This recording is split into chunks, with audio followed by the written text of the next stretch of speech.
This series, hosted by the Columbus Veg community, is meant to give a platform to speakers who feel that veganism is an expression of their faith. So part one was Judaism and Veganism. Today, part two is Buddhism and Veganism. So a little bit about our awesome speaker. Seth Josephson is a second-generation Buddhist. He became vegetarian at the age of 12 and has been vegan now for 15 years. He helped start Patty Cake Bakery in 2003 and is co-founder of the Buddhist Network of Central Ohio. He just finished his PhD in the Department of Comparative Studies at OSU and currently co-anchors the Mud Lotus Sangha, which meets for meditation at a studio in Clintonville. Seth is the father of 3. His family is back here. They're shy. And he is a hugger of cows and a petter of cats, which most of us can probably relate to. So let's give a big hand for Seth. We're so excited for his presentation. Well, thank you for that kind introduction. Welcome, everyone. Thank you for coming and being here. I thought I would just do a very Buddhist thing and start out our session with a bell. So I'll just invite this bell, and you'll hear that makes a loud, clearer sound, and then it gets quieter and quieter. And as you hear it, I just invite you to come back to yourself. You don't have to be anywhere or do anything. You're just here to recognize that we're all alive and sharing that connection. And if you're eating something delicious, you can just taste that delicious taste in your mouth. So just invite this bell.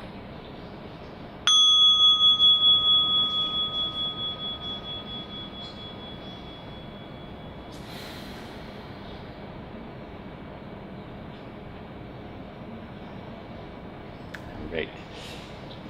Thank you. So I'll be sharing a vegan Buddhist perspective. It's a vegan Buddhist perspective because, of course, there may be other vegan perspectives, other Buddhist perspectives, and other vegan Buddhist perspectives. So I'm just sharing my take on it.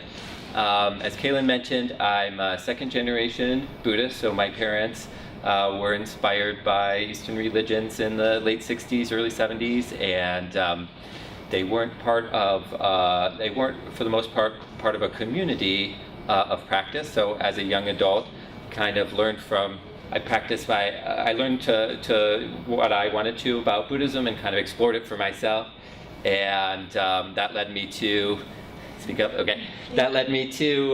investigate what was going on in the local community among Buddhists. So I'm happy to talk about the Buddhist Network of Central Ohio and our work to try to network and share resources among the different Buddhist communities and represent Buddhism to the Interfaith Association and other stuff. As Kaylin mentioned, I became vegetarian at a young age. My parents were vegetarian, but they didn't make me be vegetarian at that time. And they weren't sure that raising a vegetarian kid was healthy. Of course, we now know that that is perfectly fine for kids. So I became vegetarian myself when I was about 12. And then it was several years later before I made the vegan connection and went all the way vegan. So I'm happy to talk about that as well. But I'm going to just jump in and talk about the vegan Buddhist perspective a little bit. Now, Buddhism is less familiar to many of us here in the United States than some other religions. And so I'll just do a quick what is Buddhism introduction here. So from my perspective, and kind of in the tradition, a Buddhist is someone who has taken refuge in the Buddha as a figure that represents our own potential for awakening or as an inspiration for practice. We take refuge in the Buddhist teachings, and we take refuge in the community that comes together to practice those teachings in harmony and in awareness. One question that often comes up about Buddhism is it a religion? And I'm I think that it kind of is, kind of isn't. And part of the history of that is that this idea of religion really comes from Europe, comes from the West. And when European colonists came to India and China and elsewhere, they encountered all these practices and traditions, and they said, oh, well, these people must be a religion. But Buddhism doesn't fit all those categories that we normally think of are necessary for something to be a religion.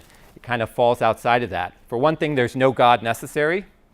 So some Buddhists do have an understanding of God, but the Buddha did not teach that you had to have faith in some divine being. He didn't teach that there was a creator or a destroyer of the universe at the end. And he didn't teach that his understandings came from any kind of divine revelation. So God is not necessary for Buddhism. There's also no eternal, unchanging, autonomous soul. So the Buddha taught that our idea that we're permanent, the idea that we have an essence, that can be something that trips us up, that leads to some negative consequences sometimes. So he actually taught against at least what was current at that time around the idea of the soul. It's not a substance. I wrote no internal unchanging soul substance because we often imagine that the soul is some kind of substance within us, and that's definitely not in line with the Buddhist teachings. And also, the Buddhism is not exclusive of other traditions. So from a Buddhist perspective, there's no reason why you can't be Buddhist and Hindu, Buddhist and Christian, Buddhist and Muslim, etc. So the Buddha didn't say that, you shall have no other teachers besides me. He just said, here are some teachings that might be useful to you. And so that also kind of troubles our usual category of a religion. But, and furthermore, the Buddhism is not dogmatic. There's definitely teachings that the Buddha had, and I'll share those. And those of us that have taken refuge in those teachings, we have a certain kind of, you could call it faith. But really, the Buddha taught that we should be individuals investigating our lives.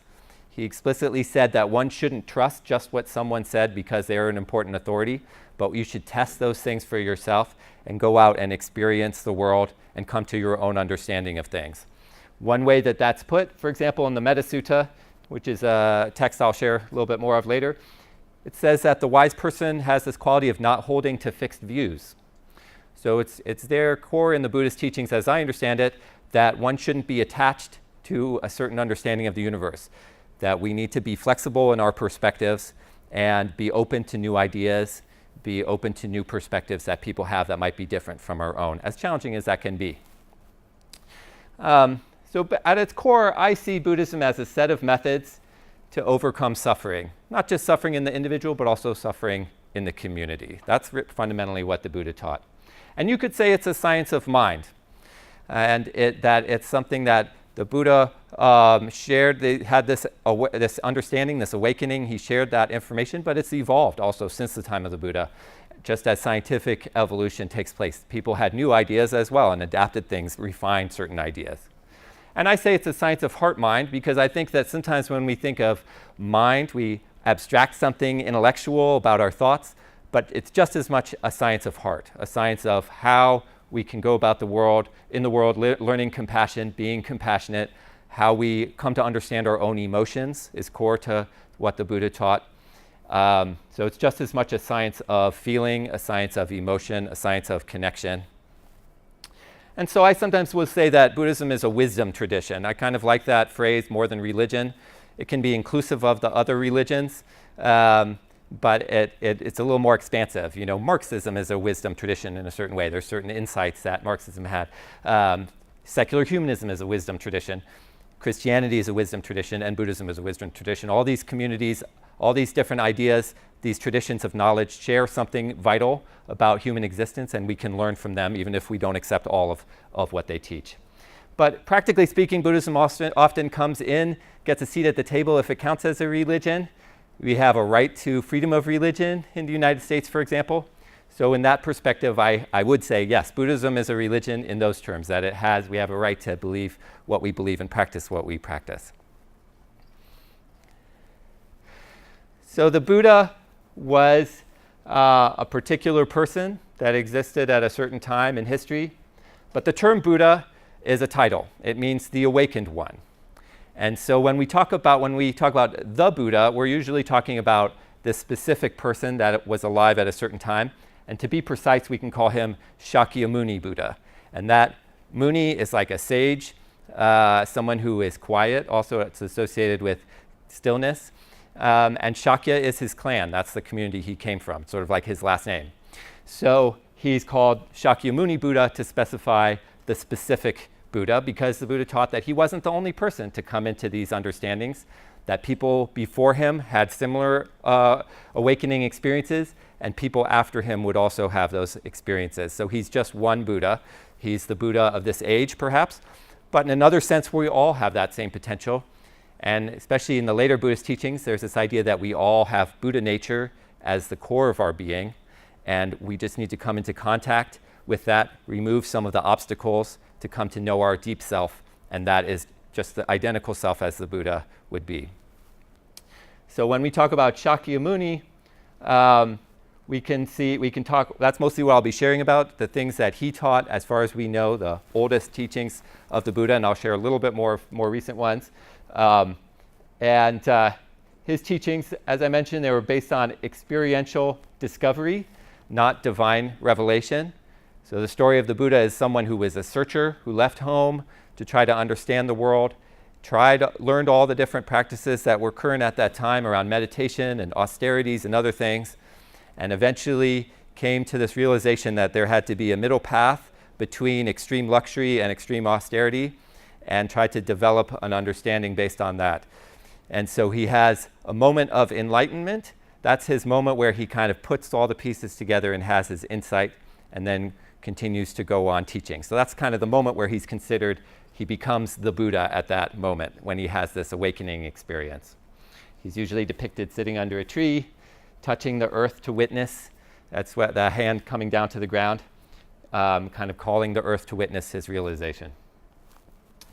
He lived 500 BCE approximately, and this is an important time in human history. It's around the same time that the Hebrew prophets were teaching. It's around the same time as Socrates, Aristotle, Plato. And in India, it was a time when there was a lot of activity and new ideas coming about. The Buddha wasn't the only person who had kind of renounced his ordinary life and found this other path, and then started to teach it to his students. Only a couple of those traditions have kind of remained with direct connection to that. The Buddhist tradition and the Jain tradition that you might have heard from also comes about at the same time. But it had a huge influence on Indian culture, and there's still many renunciant communities among Hindus that have roots in this moment in history where renunciants were kind of becoming the pioneers of new understandings of the world. And then when we look at the historical record, there's all these interesting other renunciant communities that didn't continue. So you can kind of get a glimpse of all the activity that was taking place at that time where new ideas were being shared. And one thing that a lot of these communities had in common, they all had different takes on different understandings, etc. But a couple of the things that they held in common was that they rejected caste discrimination. They rejected the idea that based on your birth, you should have certain jobs or you have certain value. They all rejected that. And they rejected the idea that you had to sacrifice to the gods to maintain harmony in the universe, which was kind of the current idea at the time. So they rejected that idea that you needed to do animal sacrifice or any type of sacrifice to maintain order in the universe. That instead, you could work on transforming yourself, building a society that could be an alternative that didn't have caste discrimination as part of it. So just to kind of summarize some of what the Buddha taught that I think is relevant for our discussion today. For one thing, there's a slogan that is pulled out that I think is helpful, which is that he said, "I teach suffering and the end of suffering." It's kind of a summary of the whole project that he's undertaking. He doesn't teach how to get right with God, like you might say the Christian tradition teaches. He doesn't teach what is your duty, which you might say is the core of the Hindu tradition. But instead, he teaches this idea that we all have some kind of pain and suffering, some discomfort, some unsatisfactory aspect of our existence. And he is going to try to figure out how to solve that problem and help people to find for themselves the end of suffering. A couple key Buddhist ideas as part of this. One of those is karma. All these different renunciant traditions had different takes on the understanding of karma. And sometimes and now that word is entered into English, and sometimes we think of it as a kind of determinism, like, oh, well, it's my karma, so I just have to accept that this is what's going to happen. But that's not what the Buddha taught. There were other people at that time who taught that understanding of karma. The Buddha actually taught a non-deterministic understanding. He said that at any moment you could transform your karma. Karma is a kind of way of thinking about cause and effect. There are going to be certain consequences for your actions that you might, if you do something harmful to someone, you're likely to get something harmful back to you. But at any moment, you can work to change what you have done, and then you will inherit something different in the future. So it's kind of a basic scientific understanding about cause and effect, but also applied to the moral sphere, trying to decide, well, what is the right thing for us to do? How do we live a good life? Another key thing that he taught was impermanence, that all things change, that everything that we might attach to, we might hold on to, is going to eventually dissolve. But also everything that we hate and we wish wasn't around, that also is going to change and disappear. So impermanence, in my understanding, gives us a kind of call to be really appreciative of what we have right now. We're all in this room comfortable. We have our availability of food and we're warm and all those things. It allows us to really appreciate that, because there will be a time in the future where we don't have that. And if we're uncomfortable and there's some discomfort, we will know that there's hope, that there's a time in the future where that will change. But impermanence isn't taught just because it's a good idea to imagine, but it's an observation about the way the world works, that things will eventually change and transform. He also taught interdependence, this idea that nothing exists on its own, nothing arises completely from itself. We always come about in some relationship with others. And I think that's a really key concept, and part of my understanding of how we need to respect other beings on this earth is that we all come about together in a kind of ecological way where we arise always in relationship with others. Human beings didn't just appear on the earth and then meet other animals and meet the world. We actually came about in a relationship with those other beings in the world. And so to affirm that, I think, is really important for us as we think about what a Buddhist vegan understanding would be. He also taught no self, the idea that one shouldn't be attached to a certain fixed view of who you are. If I think of myself as, in a certain way, if I think, oh, I'm a teacher, for example, and then I'm out of work, I'm not a teacher anymore, then I might suffer. But if I have an open understanding of myself and know that there's no term that I can apply to myself that is going to remain permanent, then none of those things essentially tell me who I am. I'm actually made up of all these different things. I'm in connection with others, and they all contribute to who I am in every different moment, and that changes. And then crucially, he taught that there's a path, that there's some way to get from a state of suffering that we might find ourselves in, and that we might be able to work on that path towards something else, that where we can have liberation. And so sometimes that's called nirvana, but there's other terms for that, and liberation is a good term for that as well, that we'll be liberated from the binds of our suffering, our pain, our discomfort. Doesn't mean we won't feel pain per se, but we won't feel upset about that pain. We'll have an understanding that the pain is just part of our life experience. So key to that path, there's a lot of stuff we could lay out here, but just to note that one of those things is awareness. The Buddha taught that returning again and again to a non-judgmental experience of the world in the present moment and attending to experience as it arises, that is a core skill that we can practice, that we can learn, and that will lead us to freedom from our suffering. And of course, this has this tradition of meditation, of attention, of disciplined attention, deliberate attention to life as it arises. Of course, that's contributed to some understandings about mindfulness. Now you can go have a mindfulness-based stress reduction class, for example, and your insurance will pay for it, from what I understand. So it's been proven to have various benefits. But that's just one version of that. We also can practice that in every moment. We can start to bring ourselves into our bodies, notice that we're breathing, that we're a living being, and notice experience as it arises without judgment. And then also part of the path is love and compassion. It's not just about helping ourselves to not suffer, but to recognize that our suffering is also related to other beings' suffering.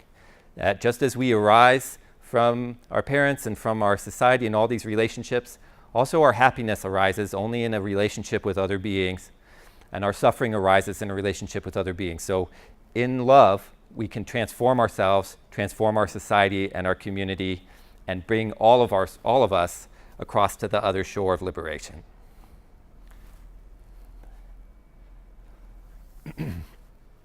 So that's just a little frame about a little bit about Buddhism before I talk about the specific Buddhist case for veganism, but please, this hopefully won't take too long, and then we'll have plenty of time for questions.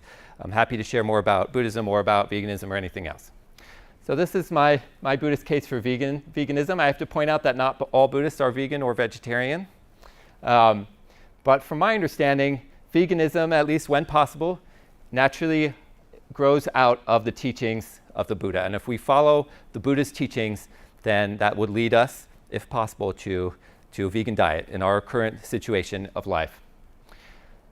And to summarize my kind of argument for that, it's basically that the Buddha taught that other animals are thinking and feeling beings and that they're worthy of compassion, that love is an affirmation of the truth of our connectedness, and that treating others with reverence is necessary for one's own happiness.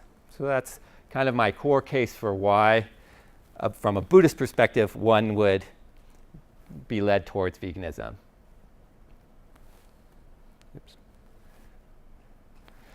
So to give a little bit of details about that, and I won't go into so much detail, but just to point out some stuff out about the Buddhist tradition and animals. For one thing, the care of animals is a part of the Buddha's story. There's a lot of stories about his life. We don't know how historical these are, but they're part of the tradition that these are told. There's also stories about his past lives, which really developed over time. But here's a couple of stories, classic stories from the Buddha's life. One of those is about saving a swan that was shot by an arrow of his cousin. And so he, as a child, before his awakening experience, he still had that compassion. He wanted to save animals when he saw that they were suffering.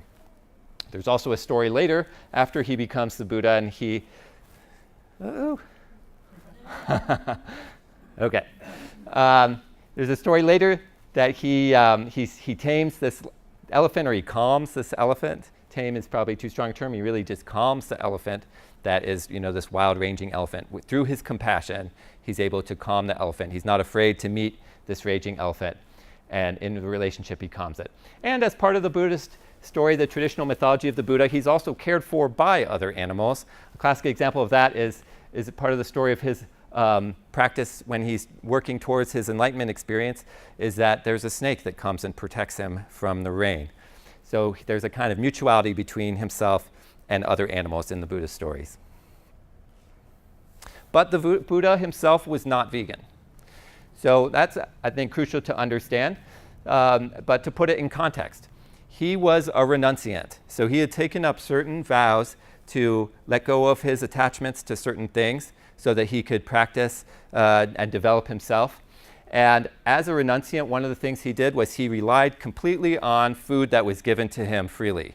So he didn't go out and get food in any way. He just depended completely on the generosity of others. And while there's been some evolution and some different Buddhist traditions that interpret this differently, and the monastic communities have changed, and I can talk about the different schools of Buddhism, but the earliest Buddhist monastics, monks and nuns, they all did this. They went out to the world, they taught what they taught, and they got a kind of free lunch from the generosity of other people. And anyone could join the monastic community. So many people who were poor or who needed support would join, and they could get this free lunch as well, and they could learn and develop themselves. But as a renunciant, he accepted whatever was offered to him from the lay community. He wouldn't discriminate on the basis of what the food, he just accepted what was offered.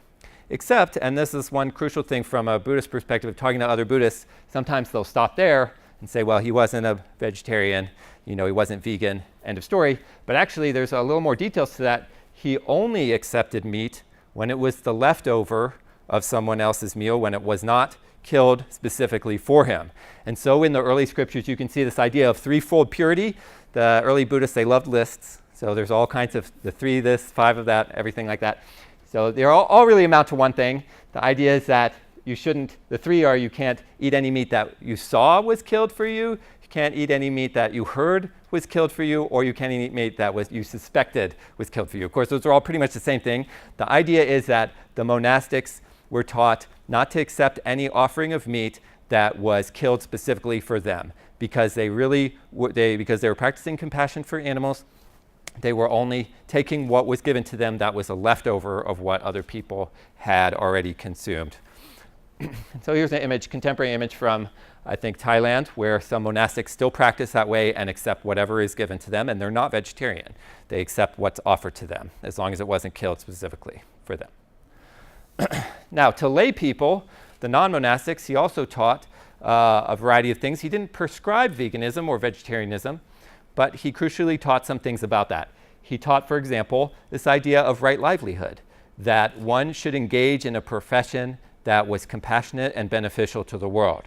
And there's some different teachings about what it makes up right livelihood, but part of that is that you should avoid certain professions that contribute to harm. And so the traditional list of things that you should avoid are any business that involves weapons, the traffic of human beings, any business that involves traffic in meat, intoxicants, or in poison. So kind of base level understanding of these are some professions that you should abandon and find other way to make a living. And so you can see here that meat is one of those professions that is being classed with poison, human trafficking, and other things as something that's harmful for the community. Furthermore, he taught the 5 precepts. Now, the 5 precepts are a kind of set of moral rules that you can definitely draw a parallel to, for example, the 10 Commandments. But crucially, they are not commandments per se. There's no God that says, thou shalt or shalt not do that. Rather, they're understood as practices that if one does, then they will be beneficial to oneself and others. So they're kind of guidelines for living. An example of that is like this. I put this picture to remind me. An example of a similar guideline is look both ways before you cross the street, right? It's not a commandment, but you teach it to your children because you want them to have that as a basic practice so that they will do well out in the world. Similarly, the 5 precepts are taught as practices like that will be beneficial to yourself and to the community. They also don't take the form of thou shalt not. They all are, when they're phrased, traditionally they say, I take up the practice to refrain from. So they're a practice. We continue to affirm them. We don't live in sin if we fail to do it. We just come back and take up that practice again and continue to do our best to affirm these. And the first one of those is you take up the practice to refrain from destroying living beings.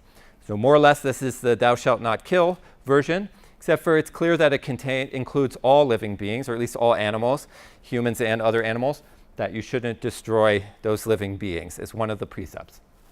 And the other ones are relevant too. You shouldn't take what isn't given. So when we're talking about in the vegan community, is the milk of a cow freely given to people? That's the question that we can ask here if we're trying to live according to the precepts. And all these precepts, I think it's interesting, they are sometimes conceived of as gifts that one can offer to the world. So if you abandon the taking of life, you give freedom from danger, freedom from animosity, freedom from oppression to limitless numbers of beings. So it's a kind of gift that you can give to the world by taking up these practices to refrain from destroying living beings. But it's a cool kind of gift because it's a gift that you can share in. It's a gift that you can also benefit from. So you share in limitless freedom from danger, freedom from animosity, and freedom from oppression. Another core Buddhist principle that crosses over beyond Buddhism as well is the idea of ahimsa. Ahimsa literally means harmlessness, but you could also often it's translated as nonviolence. And so the Buddha taught that one should live as much as possible in a way that didn't harm others, as just a basic guideline. An example of that is from the Dhammapada. According to that, he says, just as a bee gathers honey from a flower without injuring its color or fragrance, even so let the sage move in the world. So how can we learn to live in such a way that we are just collecting things from the world, benefiting the world, but we're not harming the world as we go along? And so, as I understand it, ahimsa is about living simply, living with kindness, living generously to others, and that these are the roots of happiness, and that the happiness is not going to come from harming others, gaining wealth, trying to get better, get prestige or whatever, but rather through harmlessness, we can really benefit the world. Now, that doesn't mean we don't upset people sometimes who disagree. Our ahimsa does not mean passively just accepting whatever happens. Sometimes you need to go out and be active. And that's why I have this image of Gandhi from the Salt March, which he, without going into too much detail about that, he really led this idea of nonviolent civil disobedience, which inspired Martin Luther King and others, that you could go out into the world with nonviolence, holding on to the truth is what he called that, satyagraha, and in that way you might inspire others to imitate you or to change their perspectives on you. So that was his core political strategy. And so for Gandhi and for the idea of ahimsa, it means not seeing others as enemies. And I think this is important too for the Buddhist perspective on veganism when I'm speaking to the vegan community, is that the non-vegans are not our enemies. They are also our friends. And if we really see the good and potential of others and call them to join with us and to find the truth collaboratively, everyone has a different perspective. I don't have the only truth. I can learn from others, even people that I might think I disagree with, that's what ahimsa calls us to do. So meat eaters are not the enemies of vegans. And I included this image too. This is from the Jain tradition. This one hand raised, it often means in Indian traditions, it's called the fear not mudra, abhay mudra. It's a hand position that just means fear not.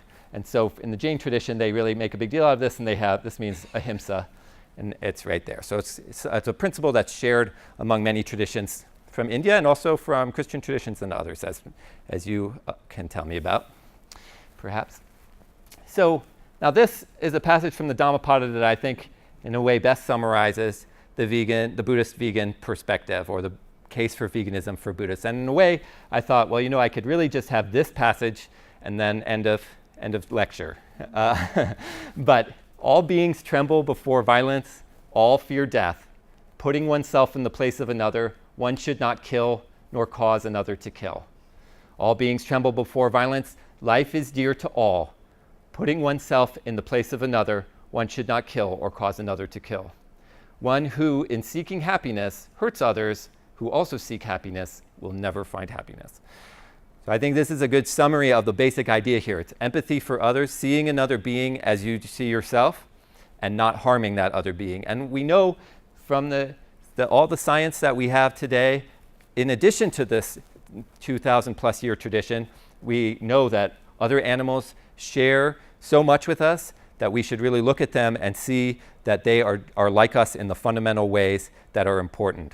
And I included this picture just to point out that sometimes we have a kind of two-faced perspective on animals in our society, where some of them we love and treat gently like dogs, and other ones we often eat and mistreat. And I think we should look at all of these and say all beings tremble before violence. For all of these, life is dear to them. And so we should really treat them the same and not distinguish based on species which ones have value. In the Zen tradition, we have a mealtime remembrance that I think is a useful principle too to affirm again and again. So in the Zen tradition, it's often chanted before eating. Innumerable labors brought us this food. May we know how it comes to us. And this basic idea that we should look at our food and ask ourselves, how does this come to us? There's all this labor that was put into this, human labor, the labor of the plants also to grow, animal labor potentially, and to ask ourselves, how does this come to us? And do I want to participate in this system that it comes to us? And to see it as an offering of the world that we want to be equal to.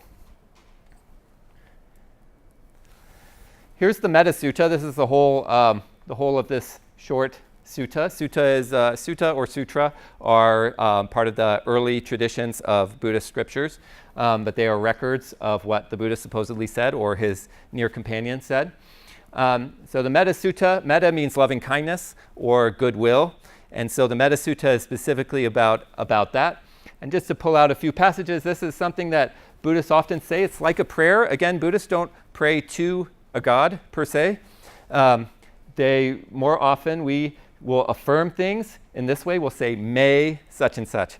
So in this early text, the Metta Sutta, it says, may all beings be happy, may they be joyous and live in safety. And that basic way of affirming compassion and care for other beings. And then to be really exhaustive, it makes clear all living beings, whether weak or strong, in high or middle or low realms of existence, small or great, visible or invisible, near or far, born or to be born, may all beings be happy. So it's extensive to include all beings, and we practice extending our compassion out in a greater and greater way to try to include the universe, even though that's a tall order. And that love and compassion that we have can be like a mother who watches over her child at the risk of her life, even as a mother at the risk of her life watches over and protects her only child, so with a boundless mind should one cherish all living beings, suffusing love over the entire world, above, below, and all around without limit. So let one cultivate an infinite goodwill toward the whole world. Now that's a tall order, right? I mean, to really take that seriously and to look at every living being as a mother would, and to be willing to risk your life for that other being. And by the way, to also have that same compassion for yourself, right? So it's not about self-sacrifice. You also want to be so compassionate and ferocious even in protecting yourself, but also like a mother protecting other beings. Now that's a tall order for us, but that is like our North Star that we're heading towards, right? It doesn't mean that we're a failure if we're not there. We don't fully love everything as a mother would her child, but this is just a statement about the ideal that we're working towards achieving. Even if it's impossible, that doesn't mean it's wrong. It just tells us which direction to go to. And by the way, one who achieves the way will be freed from the duality of birth and death. So this idea that our separate self is part of the delusion, and that if we practice compassion, we will be freed from that idea that we are a separate being in the world, and therefore we will be freed from fear of our own death, fear of other things, and free from regret. So through compassion and through loving others, we might let go of our attachment even to our own life and recognize that we're part of the universe and that our death is not the end of that process. So to kind of give a little interpretation of this, so even though opening one's heart to the pain of others is hard, it can be difficult to look at the suffering of the world and actually see it as your own suffering or to see it reverently. But it's really necessary if we want to experience the joy of others. If we close ourselves off to the pain and suffering of other animals or other people, then we also close ourselves off from the ability to enjoy with them the joy of life. And having empathy for others is also the basis of empathy for ourselves. We can't really truly love ourselves unless we're willing to love other people as us. Furthermore, compassion is the recognition of the truth of our connected condition, that we live in these relationships. And that's something that could be an abstract thing, and I could show you about this or that ecological thing or point out that, our oxygen that we breathe depends on the plants and what have you. But it's only in compassion that we really affirm that sense that we are a shared being, that we share experience together. So letting love in helps us to dispel the fear that arises from our idea of separateness. That we think we're separate, so we're worried about, I might win, I might lose what I have, I might whatever. That fear is based on an idea of our separateness. And by being compassionate and opening ourselves to love, then we won't think of ourselves as separate, and therefore we will be free from that fear.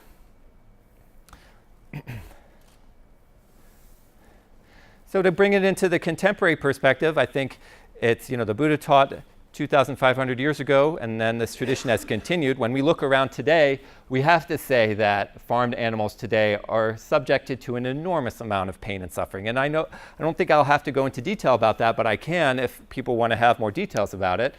But that's especially true in what are called CAFOs, concentrated animal feed operations, otherwise known as factory farms.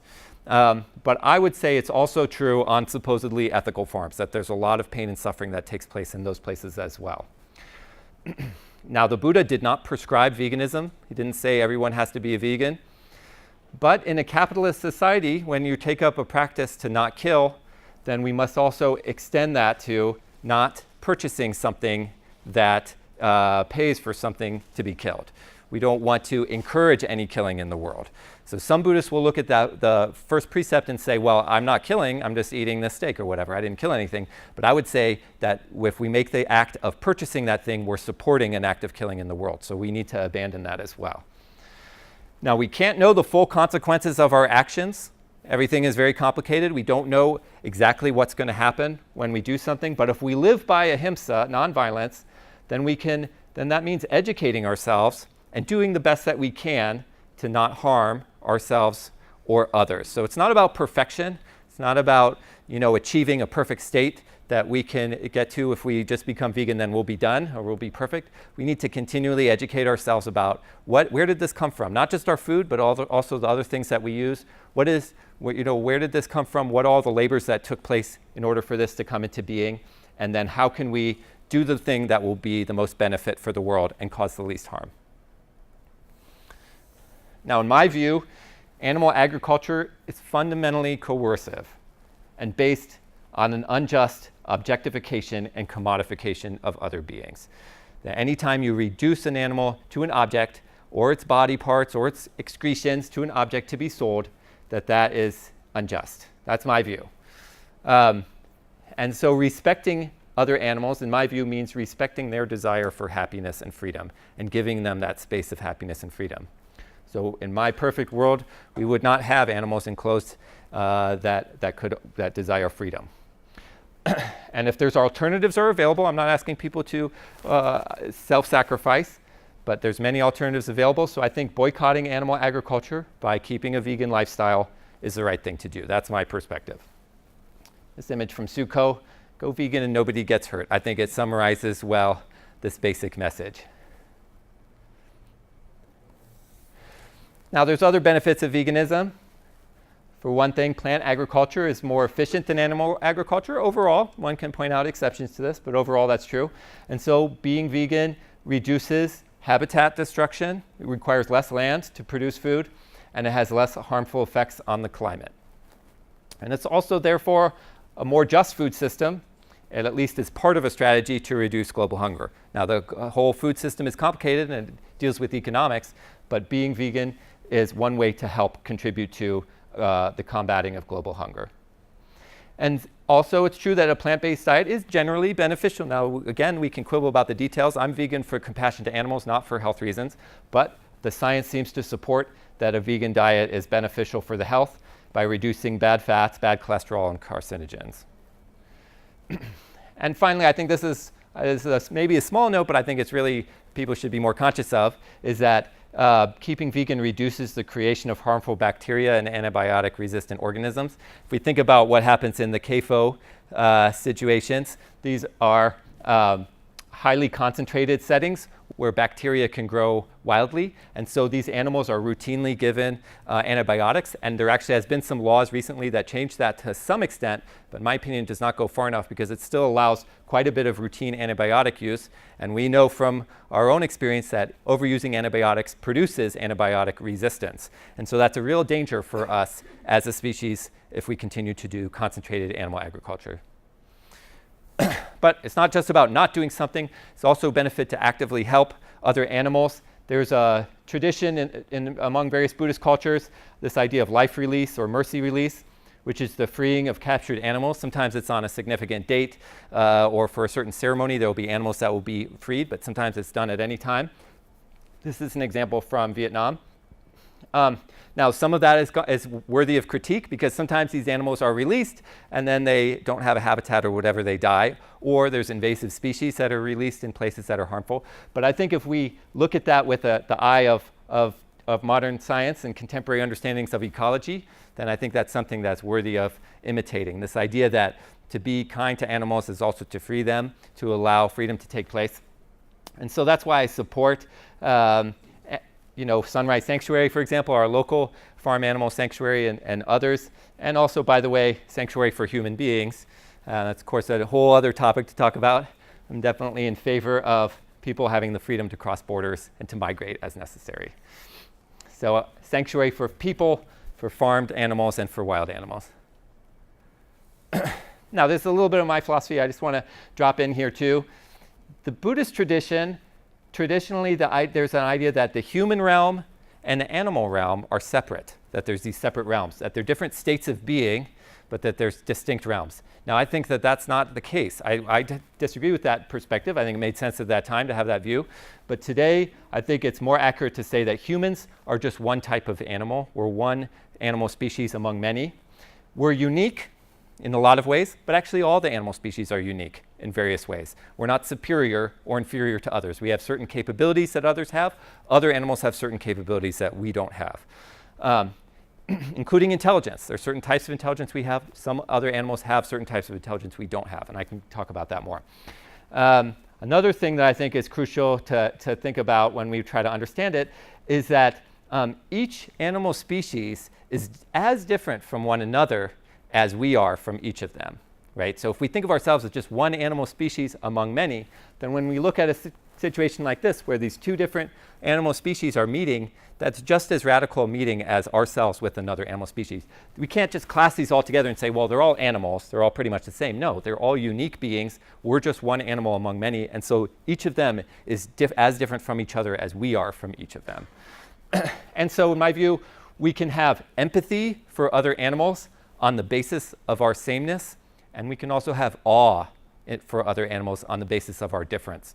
We can't fully know what the perspective of another being is on the earth, but in meeting them, we can meet in a place of connection where we can say, oh, I understand pain, and this animal has pain. We all want life. We all fear death. But there's also radical difference.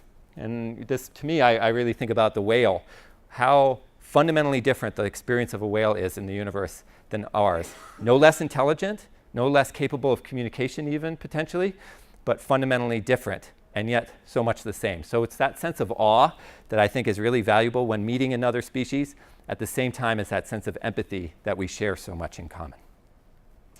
So that is all that I have for you, and I welcome any questions. And I have a question for you, which is, what stands in the way of your becoming vegan? If you're not vegan, if you're willing to share. And feel free to contact me. This is information about our Buddhist community, the meditation community, Mud Lotus Sangha. And I didn't discover this until I was researching for this talk, but there is a community, an organization that's international that works on behalf of animals from a Buddhist perspective, and that's Dharma Voices for Animals. So if you look them up, they have a lot of knowledge. So great. Questions? Yes, or comments? You talked about how people in Buddhist time ate meat when they were giving donations, right? Right. Have you ever heard of like the Zen Buddhism? You probably had fish gun, Uh-huh. And you talked about on YouTube basically how Buddha taught not to eat animals that were either like your ancestors or your family that died.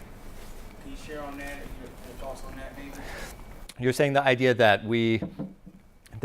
well, there's this traditional idea in Buddhism that there's reincarnation. So it's often said that you shouldn't eat another animal, and it's like eating your own mother, perhaps. Like this could be a reincarnation of your own ancestor, and so you shouldn't eat it for that reason. And my understanding is less a personal, specific reincarnation idea. Now, that's definitely part of the Buddhist tradition. I depart a little bit from that, so I don't usually think in terms of like this animal is a specific reincarnation of like, this was my uncle so-and-so in the next life or whatever. Or in my next life, I might be a cat or whatever. And instead, I think of it as it's an illusion to think that we're separate. And so we're all part of this larger connection. There's this phrase that I know Thich Nhat Hanh has also taught about this idea that the wave doesn't have to die to become water, which I really like that idea, that we are part of something larger.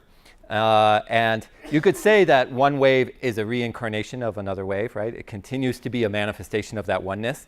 But it's not a specific reincarnation. It's not like you can point to one wave and be like, that is a reincarnation of that wave or whatever. So I tend to think of things in those terms that, yes, the animals are, in a sense, our expressions of our loved ones that are gone, because those loved ones were part of this larger world that we're all part of. And in a very material way, the animals might be made up of the same atoms even as some of those loved ones that are gone, right? So the scientific teachings affirm that idea that the division between ourselves and others is an illusion, and that we are a reforming of this basic stuff of the universe of energy and matter. So that's my understanding of that. I don't know if that answers it, but that's my take. Yeah? He also talked about, when he spoke on YouTube, that Buddha taught for people to have a compassionate diet. What do you think about that? Yeah, absolutely. I mean, we should have a compassionate diet. We should have compassion in all the actions that we do, including our diet. And the diet is so important because we're constantly eating and consuming things. We have to eat multiple times a day. It's a good part of what we spend money on. So a diet is a key thing for us to be aware of. And we also literally make it part of our body. So in a kind of emotional way, our food becomes us. And what do we want to become? Do we want to be so-called the graveyard of these different animals? Or do we want to be something that affirms our commitment to harmony and awareness with other beings. I think we should do the latter. That's my perspective. What else?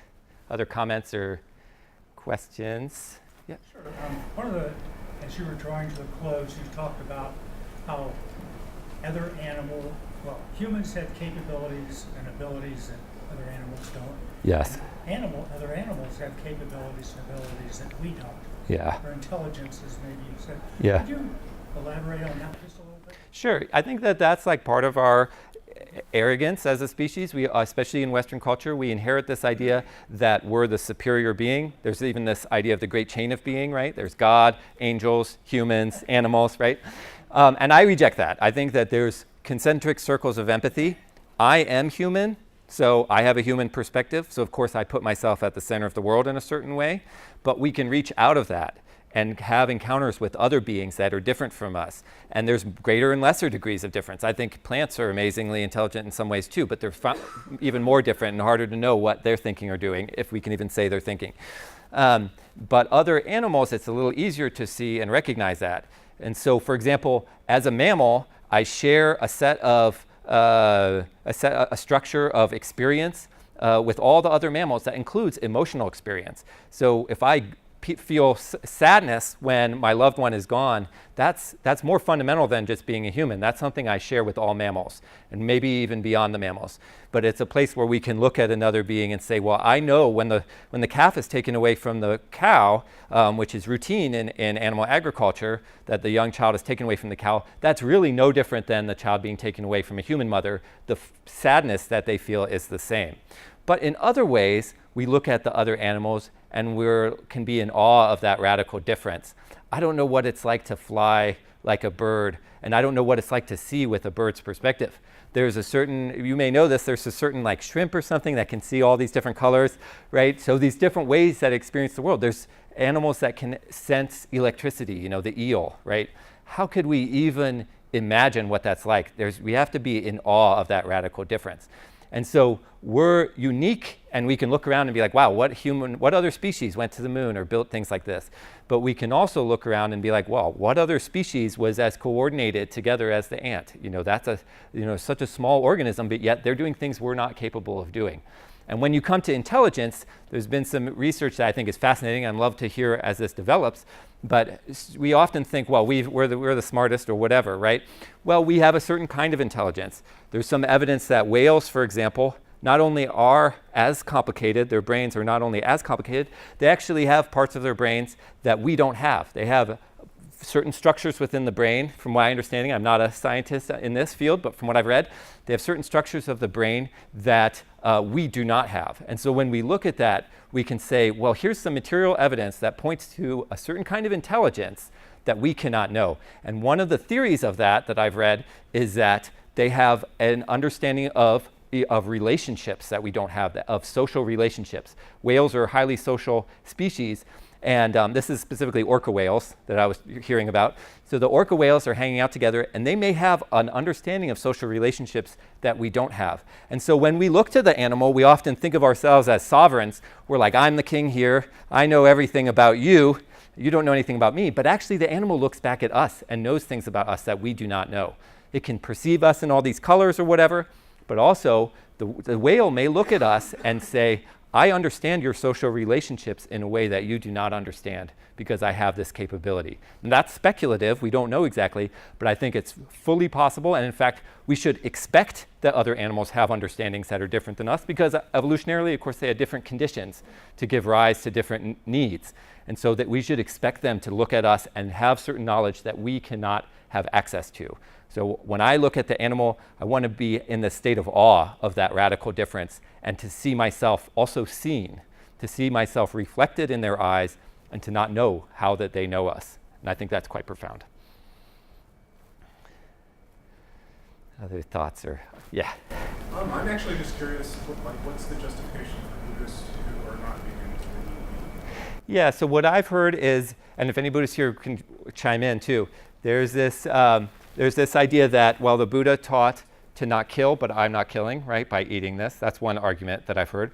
There's also an argument based on reincarnation where people say, well, by killing this animal, it's going to be reborn there's no harm done. Maybe if I say these certain prayers, that will help it to have a good rebirth. So there's some traditions of Buddhism that have certain practices that they do when they eat meat so that this animal will have a good rebirth. Now, I tend to be a little more scientific than that, so I'm not against saying all kinds of prayers because I think that has benefit, but I don't think that that materially helps some being to be reincarnated in some other form. That's my understanding of the justification of it. And also, being vegan per se is a little bit new in Buddhism. You can point to some examples in Japan where temples were vegan, but for the most part, vegetarianism is widespread, but veganism per se is not. So taking it to that next level and saying, well, we should also give up dairy and eggs is usually considered meat in Indian tradition, so give up dairy specifically. But now, like Thich Nhat Hanh and others, there are some prominent Buddhist teachers from the East and the West and everywhere else that have become vegan. So I think there's a strong case to be made. Yeah. Yeah, so at least correct me if I'm wrong, but what I heard is that, part of the story of the Buddha is that he left behind his family. He had a wife and a child as well. He left behind his responsibilities as the prince of this kingdom, and he went off to meditate and practice and find his enlightenment or whatever. So you can look at that and say, well, that was really irresponsible of him, right, to just leave this all behind. And I think that's a fair critique. I think that there's a couple things to qualify that a little bit. One, he wasn't yet the enlightened Buddha at that time, right? So he was going off to find that awakening. If he was already awakened, maybe he would have stayed to make a difference. I don't know. Another point, too, is that from the perspective of the time and this idea of your obligations to your caste and your family and what have you, he fulfilled those by having a child. So he wasn't in this, as an aristocrat, in this kingdom, he was not going to be responsible for raising his own child anyways. Other people did that. So once he had his child, he in a sense fulfilled his obligations to his parents. And so he was able to leave. Now that's a kind of justification of it. I think that it's a fair critique to look at that and say, well, we shouldn't just give up everything and walk away. Sometimes we should, because sometimes we feel such a crisis that to stay put would be to just perpetuate that, would be to do harm, that some of us sometimes in a state of existential crisis, we need to pick up and move, go travel to some other place, start fresh. But with the idea that we would eventually return. And in part of the Buddha stories, he does return. He doesn't become king, but he returns at least to teach to his family that he abandoned. And then according to the story, his wife, his aunt who raised him, and his son they all join the community. I think for us, we shouldn't look at that and say, well, that's a perfect model of behavior, that all of us should necessarily give up our lives and become monks or nuns. That's just one thing that might be necessary in certain circumstances. But I think it's more challenging and maybe more beneficial to stay put, as you're saying, and to try to transform the world that we have here. After all, we have so much power. We're so connected to one another. We have a lot of potential to make a difference here. If I give it up and go move to a monastery in California or something, then I won't be able to make as positive as a difference as I can potentially make here, continuing to help raise my children and teach when I can and stuff like that. So I don't know if that satisfies that, but that's my take on it. I think it's a fair critique of the Buddhist story to point that out, and I don't think we should all emulate that piece of it. But for some people, that is necessary. Other thoughts or observations, or why you're not vegan yet? What's in the way? Not that I will not yell at you or anything. I just want to hear other perspectives. Usually so many people around me will say these are our basic responsibilities to complete. So that stops me. That's the only thing that stops me. Yeah, and sometimes that's misleading. Sometimes people say, well, you have a responsibility to do this, and actually you don't. We do need to walk away from some of those things. But in other circumstances, I think we should be compassionate to our loved ones, especially as a parent. I feel like I shouldn't walk away from my children and just say, oh, I'm going to go find enlightenment. See you later. I need to stay put and try to help them. That's the best way for me to be most effective. Any other thoughts or comments, questions? Yeah. I've been a vegetarian for years and years, and I'm really trying to go vegan, maybe about 25-30% now. Mm-hmm. My problem is I'm a drug rep. I'm out and about. I have a fairly big territory. I've been in pharmaceutical sales for 20 years. It's very, very difficult to find vegan food when you're out and about. And I've heard that even animal byproducts are in sugar, certain types of sugar. It's like, I believe, the bone of animals. So I find that to be the biggest stumbling block. Just maybe convenience is the right word. Yeah. But I'm a huge animal rights activist, and I've donated to Sunrise Sanctuary. I think Excellent. Palin had it on Facebook. But I also save horses from the slaughterhouse. Yeah. Because a lot of the horses off the track that can't make it are shipped to Mexico and Canada for slaughter, because they eat horse meat in other areas of the world, Right. including France, Belgium, and Japan. It's just, it's horrific the way we treat our animals. And if you have a cow in the backyard and the cow's playing, and one day you go out, cut the jugular and eat that cow, I have less of a problem with that. I couldn't do it. But the way we warehouse these animals, chicken is probably the most abused animal on earth. Yeah, thank you for sharing. And I think that that's probably, in line with what a lot of people would say. And I think that my view is that it's not perfection that I think we should, we can all achieve immediately, but it's like that's our North Star, and we're heading in that direction.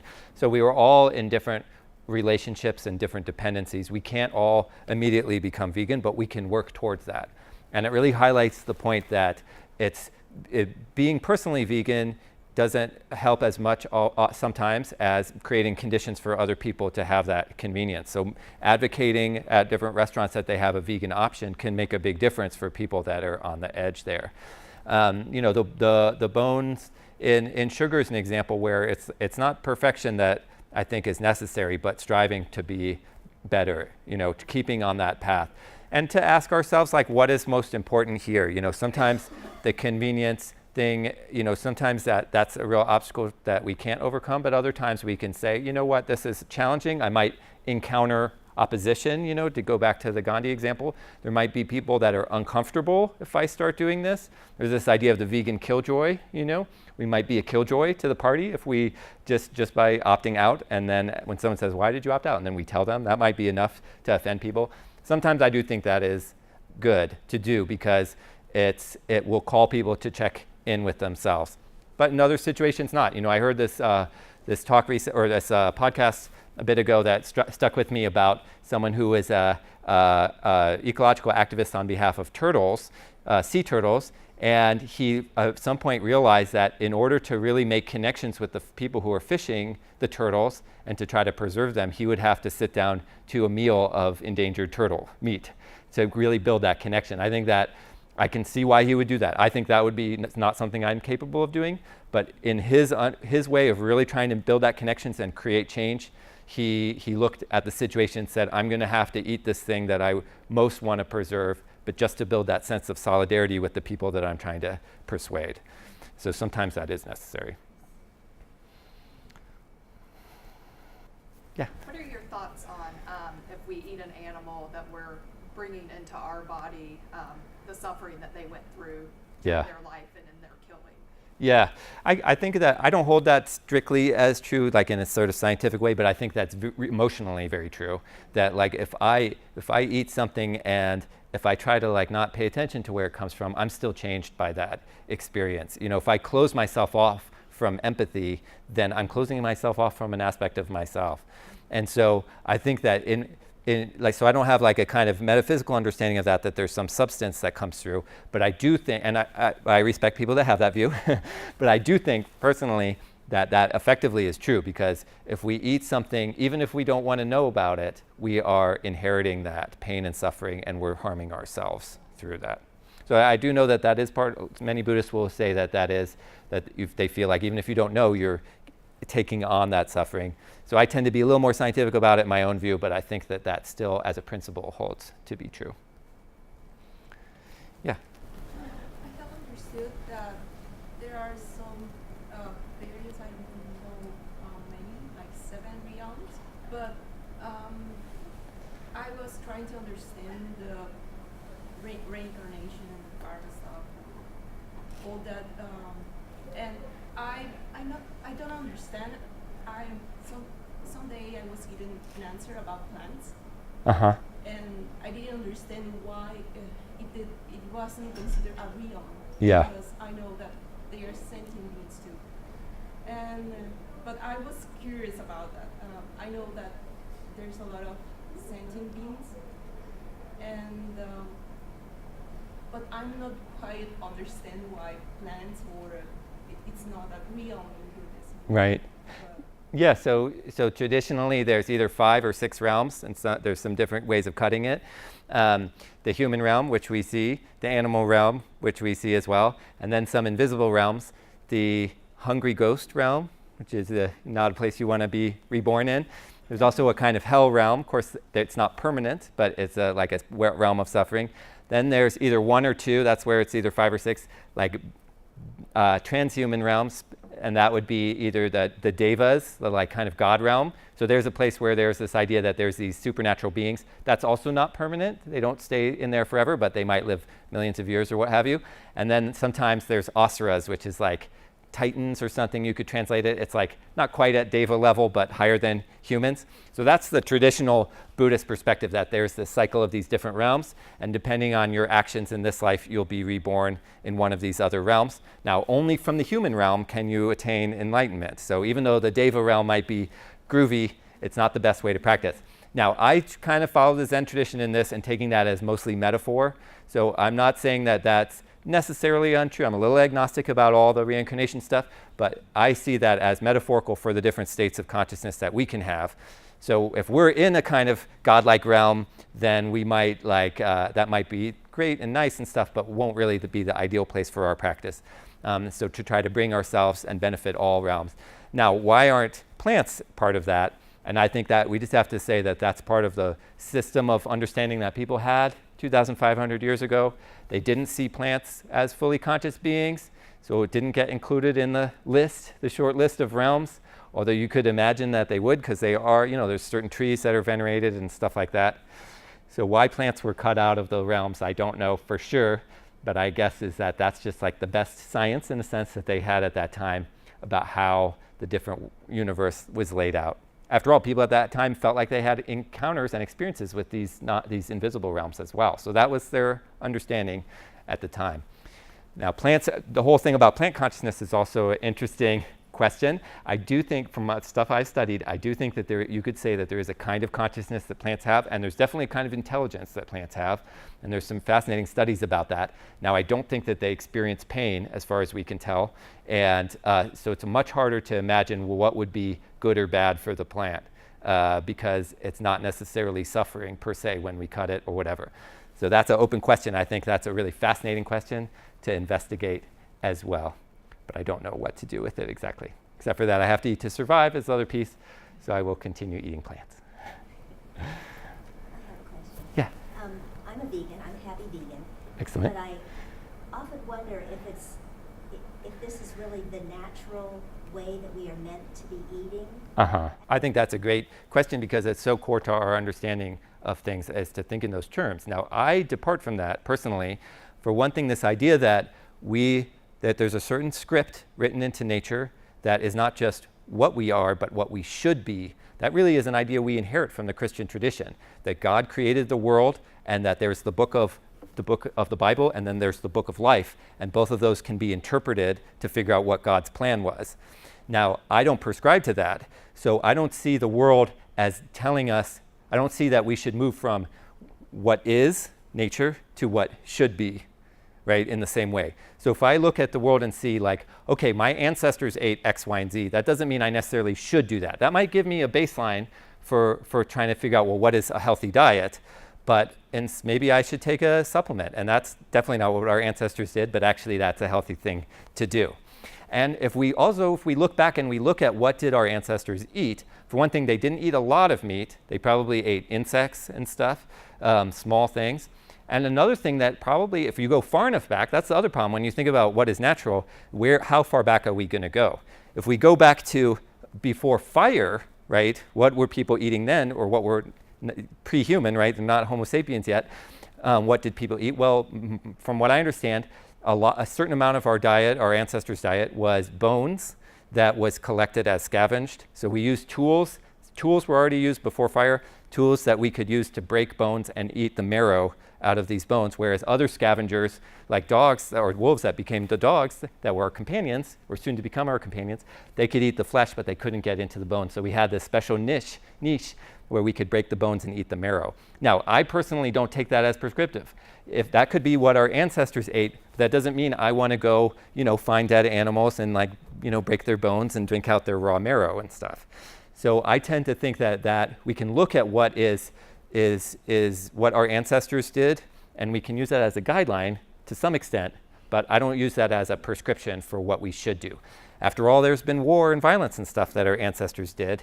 I don't want to have that be our prescriptive either. And so I think that can be misleading. I know that a lot of vegans will use that as an argument to say this is how we naturally were, and so therefore this is what we should be. I don't make that argument because I don't think we can move from what is natural to what should be. The whole creation of the universe is natural. Everything here is natural. Everything that human beings do is part of our activity of life. It's part of our activity as a human species. It's all natural, in my view. We're naturally complicated things that have a lot of range of possibilities for what we can do. We can live in the Arctic and eat almost only seal meat, or we can live, in South India and eat coconuts and stuff like that. We have a lot of potential to do different things. Now we have a choice. What do I want to do? What's the most compassionate thing to do? So that's my guideline rather than what's natural. You covered part of that in looking at the different places where people live and the different things that people are capable of eating. People didn't have supermarkets back whenever. Right. Many years. So we have many choices that our ancestors didn't have, for one. And the other is that most of our ancestors lived very short lives. Uh-huh. So again, as you said, not prescriptive at all. Yeah. Thank you. Yeah.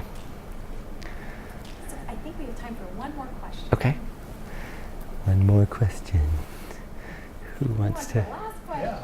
I guess I'll take a stab at it. I think this debate about what we ate in the past is interesting for anthropologists, but to me the bigger question is, what is a viable diet given the state of the world in 2018 with 8 billion humans and climate change and all those things. So I think that's where the debate should be centered on. Mm-hmm.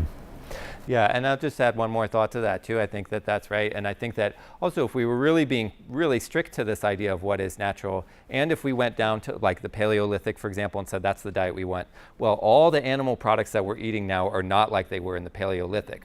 All the animals that we're consuming have been quite shaped by the domestication relationship, not to mention all the forms of processing that those products go through to come to us.